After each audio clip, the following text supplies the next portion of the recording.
she pregnant? Selena Gomez's romance with Justin Bieber is rumored to have been much more rockier than originally believed, especially when a pregnant rumors with a sonogram went viral online. Going by the reports, the former Disney star was pregnant in 2012 but miscarried while she was dating Justin Bieber is completely false. Wait, what? However, it was April Fool's Day. We quickly owned up to the joke and we didn't allege Gomez miscarried Justin's baby.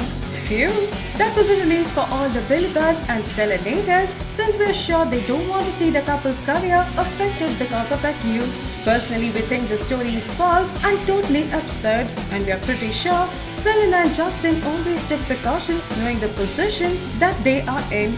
Yikes. If this is true, we feel bad for Selena, and maybe that's why she's so attached to Justin still.